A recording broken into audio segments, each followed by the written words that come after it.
What's up, y'all? It's another Christian series with Denier Demore. And, this channel is to educate you on the backside of Christianity.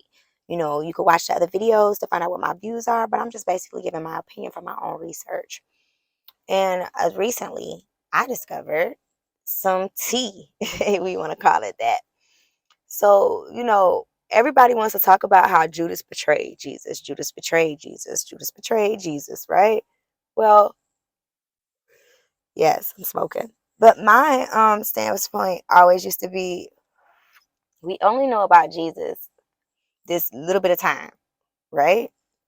Just this little bit of time that, before the cross, and then we know about his birth. All right. I always felt like Judas came back for vengeance. He just didn't betray Jesus. It was some type of vengeance or whatever. You know what I mean?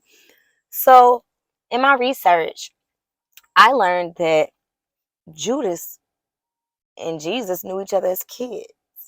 Okay, let me go a little deeper with that. So, if you don't know the story of Jesus and Judas in the Bible with Christianity, basically, Judas was one of the disciples or whatever, and he betrayed Jesus. He was at the Last Supper. He betrayed Jesus. Jesus, he said he was telling them what was about to happen.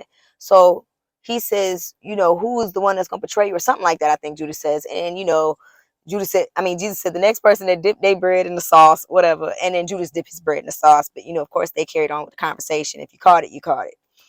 All right, he turned Jesus in, and I think he got some money for it. But then afterwards, he hung himself.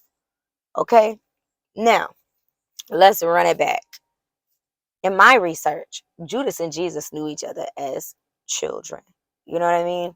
It is a story in the Lost Bible that talks about Judas's mother bringing Judas to Jesus. Now, back in the day when Jesus was born, people were bringing their kids and people just to Jesus. They were getting this water and being healed, all that. Just think the blood. I mean, that was before he was, thought of as Jesus. There was just this miracle child that could heal you, basically.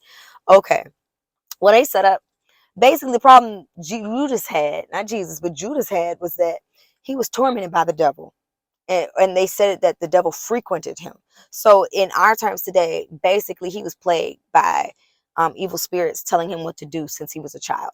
Basically, if you want to put it like that in a nutshell, which I think we all have struggled with, where something tells you to do something and you know it's wrong, but you do it anyway. Anyway, so Judas's mother brought him to Jesus. They set up a play date because Judas had the problem of biting other people, and he would even bite himself.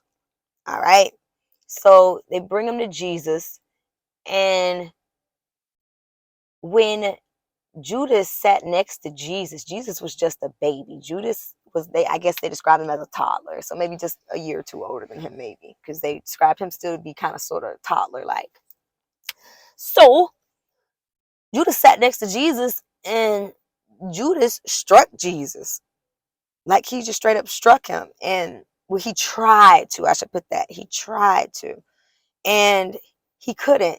So he hit him because he couldn't get to him. It's something he was trying to do. I can't remember exactly. I have to come back. If you want to know exactly where it says it and exactly what it says, comment, like, and I will go actually find the scripture where it says what he actually did. But some kind of way he struck Jesus, and Jesus cried out.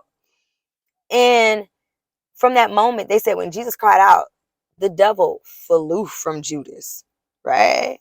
The devil flew from him. So, and they said he flew into a mad dog. So he flew into a dog. So meaning the spirit put his self upon something else, some other living being, which was a dog, and he ran out like a mad dog. Okay. Now, the interesting thing is the same side that Judas hit Jesus is the same side that they took the spear and pierced Jesus. So that's the story. They don't say anything else after that. They just tell you about that incident, and they tell you that Judas was that. So if we go in the in between, because they don't talk about that. Judas was a kid from the neighborhood. Judas was somebody that he knew had problems. How do you know Jesus didn't already know who Judas was from the beginning? Think about it like this. Jesus handpicked all these people Do you think that random strangers just communed with Jesus at the Last Supper? No, it's significant people. How did Judas get up there? He knew him. You know what I mean? He knew him from a child. How did he pick any of these people? Who's to say he didn't know all these people from children, but this is just how they grew up? But at the same time, the devil frequented Judas, right? So that means Judas had issues. If Judas didn't feel bad about what he did, then why did why would he hang himself? Okay? You got to think about that. That's the part of the Bible they don't tell you about. Okay? That's realistic right there. You have friends that do some shitty things, you know what I mean? Or people that you know from the neighborhood or something, that they do some shitty things to you, but we don't know what they go through that makes them do the actions that they do. If we want to put it in Bible terms, maybe that person is frequented by Satan, if you want to call it that. Satan, devil, evil spirits, whatever, however you relate. But who's to say that people aren't frequented by these spirits? Because in the Bible, it does say we don't wrestle against the flesh. We wrestle against principalities. These evil spirits are principalities. You know what I'm saying?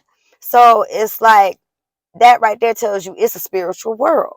But as I've said in my previous series, Christianity don't teach spirituality. They teach it to an extent.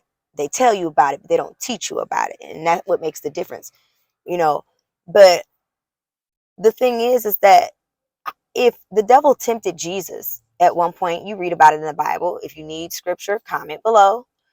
So if he tempted Jesus, who is Judas? A weak vessel to get into and not turn him in. But Jesus already knew all this was happening, just like some of us already know what something's going to happen. You hear people say all the time, oh yeah, I'm about to die. Someone's going to kill me. You may not know who, but you know what's going to happen. So that's kind of the energy that Jesus was in. You know what I mean? But I'm focusing on the part that they had history. And if Judas didn't feel bad about it, I don't think he would have hung himself. And the thing about it is the only way for those spirits to leave your body is to what? Hang yourself, kill yourself. Because then they got to find another host. Because they'll die with you. You know what I mean? So you just don't know what people struggle with these principalities. To me, does that mean Judas was a traitor? No, that means Judas was struggling with some things. Obviously, Jesus didn't feel the need to find vengeance upon him. For all you know, Judas probably sitting in heaven. I mean, if he took murderers and thieves with him to heaven, what make you think Judas wasn't up there too? You know, now I have a different interpretation. If you want to hear more about my interpretation about who's in heaven and who ain't, like, share, subscribe. But definitely understand that there are different stories that they don't tell you in Christianity, and you can't understand things if you don't understand the full story. And the key is spirituality. But if you don't know anything about spirituality, how can you decipher what you're reading? The Bible is just a book of manifestations. If you decode it, then would you not be like Jesus? All right, I'm out. This is Denya Demore. If you like it, like, share, subscribe if you want to hear more. I'm out. Bye.